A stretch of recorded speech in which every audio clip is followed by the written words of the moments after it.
Disappointing, really, to be honest. I mean, look, great from Moses, but just Dillian, the inactivity, the age, it was always going to be too much early on. But look, obviously you've got to give big respect to Moses Itauma. He's a brilliant fighter, but it's a bit sad watching Dillian like I've been in training for maybe 12 to 14 weeks, and I've ticked every box. So if it wasn't my night to win today, it wasn't going to be my night. But I knew that I'd done everything I could to make this night my night. It's quite impressive. But what was more impressive, this kid's hand speed was phenomenal.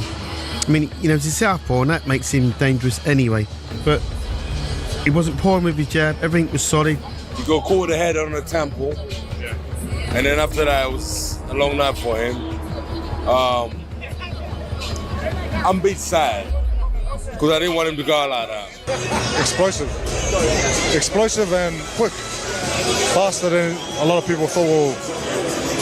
We thought it was going to be 3-4 rounds, and if it gets past that, it'll be a bit harder fight. But you know, one round, every fighter wants to come out and be explosive and knock out their opponent and go home. And it was an unbelievable, ruthless, short performance. Caught him with good shots and done an absolute job. Did you expect that? No. I fancied him to win. I thought he'd stop him, but I didn't think it would be move like a little bit early. I felt there was opportunity to hold early. There was an opportunity to take a knee before it got to that. He's got the experience and he didn't utilise none of this stuff. To be honest, like what Ben was telling me what to do for the first maybe 2-3 minutes, I saw he was doing exactly what Ben telling me to do, but it's just, you know, the fight nerves, whatnot kicked in. And then after maybe like the first minute, I was like, okay, cool. I keep seeing this happen. I can't miss it. So, yeah, man, executed the game. The boxing world stood still the moment Moses Itauma flattened Dillian Whyte in the very first round. It wasn't just a knockout, it was a statement, a generational shift, and a public execution of the old guard on the biggest stage. Pro fighters, trainers, and fans were stunned by how clinical and devastating the 20-year-old looked. Moses came in a mojo from Dillian, but listen, it's very difficult when you're 38 years old. You've been out of the ring for a couple of years and you've just had that Tete fight, and you fight a brilliant young sharp fighter. We said that, you know, unless he gets into the fight, it's going to be a disastrous start for him, and it was more than a disastrous start. Would you want to see Dillian retire? Yeah, 100%. What next for Moses? Because there was talk about Usyk. I wanted to see him in with a live, active heavyweight, you know, because he's definitely good. Electric, fast, sharp, explosive. Dillian, by contrast, looked slow, rusty, and every bit of a man carrying the weight of too many brutal nights. The contrast couldn't have been clearer: youth and hunger versus mileage and decline. When the final punch landed, Whitey wasn't just beaten, he was humiliated. His body hit the canvas like a relic from another era. I think we're seeing history being made with him. I really do feel he's going to be a fighter of his generation and of the. I think in time, he continues to do what he does. He will be up there with all the great heavyweights of all time. And the crowd erupted as the future of heavyweight boxing made his arrival undeniable. Even Eddie Hearn, a man who has long worked with Whitey, didn't bother sugarcoating it. He admitted openly the result was disastrous for Whitey's career. That first round KO didn't just mark another defeat, it buried Whitey's relevance in the heavyweight picture. Hearn even seemed to acknowledge it with a smile, practically handing the torch to Moses in front of the world. Frank Warren, never shy to praise his fighters, also... You know, wow. This is sad. I saw a message on Instagram from Sonny Edwards. He said that there was a rumor going around about Dillian Whyte's leg wasn't as good as it was. Had you heard that? Did you see that in the ring? Mate, we can't make excuses to take away from Moses. Moses done very well. So let's not come up with excuses. If you go in the ring, you're not 100%.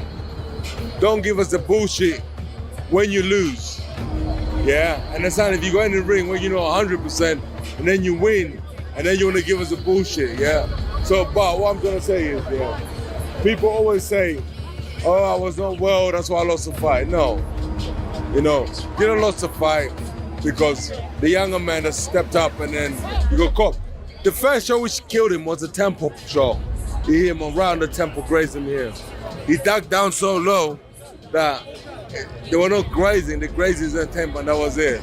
You think it should be Made sure the spotlight burned brightly on Itauma, but his words didn't just elevate Moses, they buried Whitey. Warren called Itauma a fighter of his generation, while Whitey lay flat on the canvas like a broken veteran who had been left behind. Warren's contrast said it all. Moses is climbing toward greatness, while Whitey is climbing off the floor. Derek Chisora, one of Whitey's longest-time rivals, didn't spare him either. Chisora has always been brutally honest, and this time was no different. I think he's a great talent. I think he's, at 20 years old, he's put on this massive stage, fighting someone like White who has the experience. But if you look at it, Moses ticks all the boxes in terms of speed, movement, ring IQ, probably packs power, you know.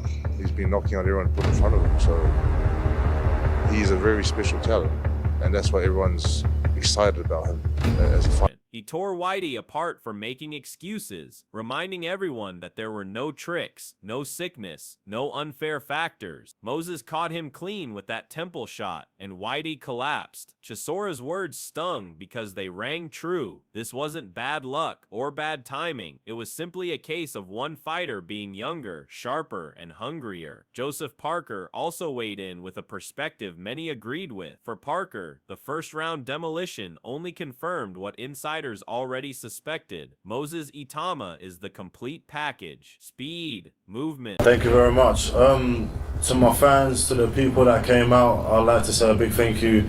I appreciate every single person that supported me. I'm always gonna be under pressure. Like, I'm 20-year-old doing well, so some people don't like to see me do well, some people do, and I guess I've just got to keep doing me.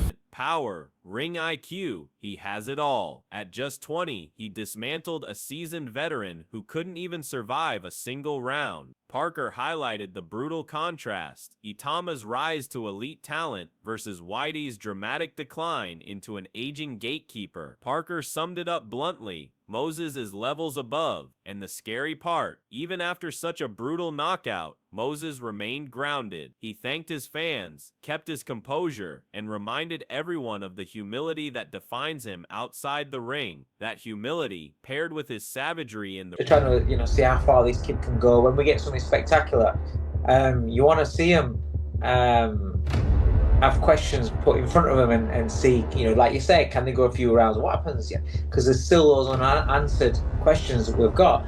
Can he carry it on throughout the, the later rounds? Can his feet stay sharp? Can he, does he retain that sharpness, past 6, 7, 8, 9, 10 rounds? But so far so good, mate. This is boxing, and you're not in there for all the time. And Moses Itauma certainly doesn't owe us any extra rounds, any extra time in fight. He wants to go out there and get rid of these guys as soon as possible, which is why he is so exciting, and which is why, for me, even before tonight, for me, he's the best prospect in the world. Ring is what terrifies the rest of the division. Whitey used to run his mouth before getting sparked out. Moses knocks you out cold and then speaks with calm gratitude. That's the difference between hype and greatness. Dave Coldwell, a respected trainer and pundit, gave Moses perhaps the highest praise yet. Coldwell didn't just call him good. He crowned Itauma the most exciting prospect in world boxing. For him, the Whitey knockout was the perfect example of why Moses is different. No time wasting, no dragging things out for the cameras, no safe matchmaking. Itauma came to destroy, and he did exactly that. Watching Whitey's body crumple to the floor, Coldwell said, was proof enough that Moses isn't just a hype job, he's pure excitement. Lawrence Okoli echoed those sentiments with his own brutal honesty. He admitted what many could see even before the first bell. Whitey... It was good. Very, very sharp. Very, very explosive, I thought he would get them out of there. As the week went on, seeing the shape of Dillian, hearing everyone talking, but it is what it is. He looked finished before the fight even began. His body language was off. His shape wasn't convincing. His aura had vanished. Against that backdrop, Moses looked sharp, explosive, and devastating. The result was inevitable. In Okoli's words, it wasn't just defeat, it was dismantling. Whitey had no business being in there with a 20-year-old lion at his hungriest. Okoli's breakdown framed the fight as a generational clash. The old guard versus the new wave. Moses entered with fire in his eyes, ready to seize his moment. Whitey entered with excuses waiting on his tongue. The result was a knockout that everyone in the sport will remember. 1 round, 1 savage finish, and Whitey joined the growing list of Moses Itauma's victims. Lee Wood added a crucial observation, focusing not just on Moses' power, but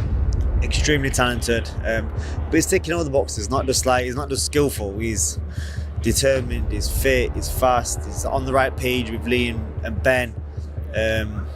You know, they're just unbelievable at what they do, but he's on the same page as them. So he knows when they say, oh, like, we want to see more of this next bar, or when we see, we're like this, this was good, less of this, more of that, he's bang, makes an adjustment straight away, which is, for his age, his maturity levels. But his mentality. For Wood, Itauma's discipline, maturity, and willingness to learn separate him from fighters like Whitey. Dillian, Wood argued, was always stubborn. He never listened, never adjusted, and always fell into the same traps: big talk, sloppy game plans, and brutal knockouts. Moses, on the other hand, is like a sponge. He absorbs knowledge, takes instructions, and constantly improves. That, said Wood, is terrifying for the division, because when someone this young has not only speed, power, and IQ, but also the humility to grow, it spells doom for veterans who rely on toughness and old tricks. Whitey's experience didn't matter when the bell rang. Moses showed levels. The fans saw it, the pundits saw it, and Wood made it clear this isn't hype.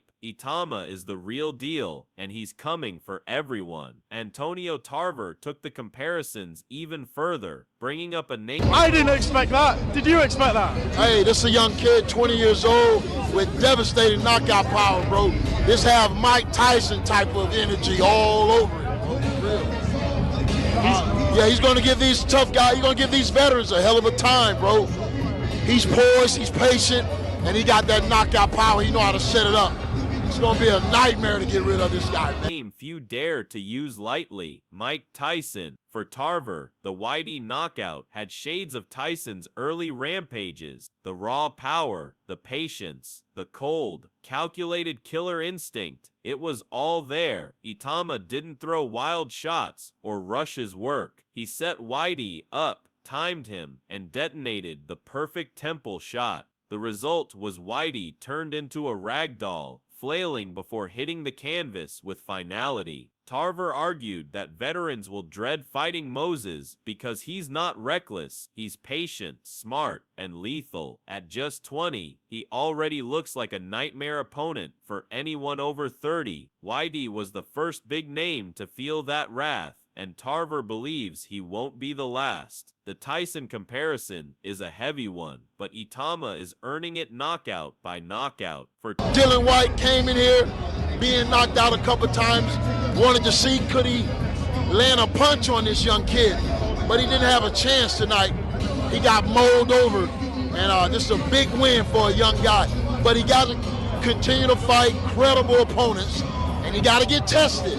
He got to fight a young fighter like himself and beat a credible opponent like that, not these old, washed-up fighters that he can only just look. Tarver, the harsh truth is that Whitey is finished. Too many wars, too many knockouts, too many miles on the clock. His chin is gone, and his career is hanging by a thread. He came into the fight with a simple plan: land one big shot, but he didn't even get the chance. Moses mauled him, plain and simple. Still, Tarver issued a warning for Moses too: keep testing yourself against young, hungry fighters, not just fading names. But even he admitted, for a 20-year-old, This was the perfect introduction, a big name, a brutal knockout, and a message sent to the rest of the division. Because the reality is this, Whitey is now reduced to a role he once mocked, being the faded fighter younger lions use as a stepping stone. Itauma, meanwhile, is on a rocket ship to the top. Moses Itauma's first-round demolition of Dillian Whyte wasn't just a win, it was a seismic shift in the heavyweight division. At just 20 years old, Moses walked into the ring calm, composed, and fearless. He walked out with Whitey's career lying flat on his record. This wasn't a fight, it was an exposure. The old guard was exposed, the new era kicked the door down, and the heavyweight landscape may never look the same again. Fans, pundits, and legends are already comparing Moses to the icons of the past. And the scariest part, he's only getting started. Whitey, once the fearless brawler who fought everyone, is now the cautionary tale, the faded name on someone else's highlight reel. Moses, meanwhile, is being talked about as the next face of the division. The question now is simple. Who's brave enough to step into the ring with this young destroyer? And even more importantly, who's capable of surviving him? Because after the brutal one-round execution of Dillian Whyte, the heavyweight division has been put on notice. Moses Itauma isn't hype. He's here, he's real, and he might just be unstoppable.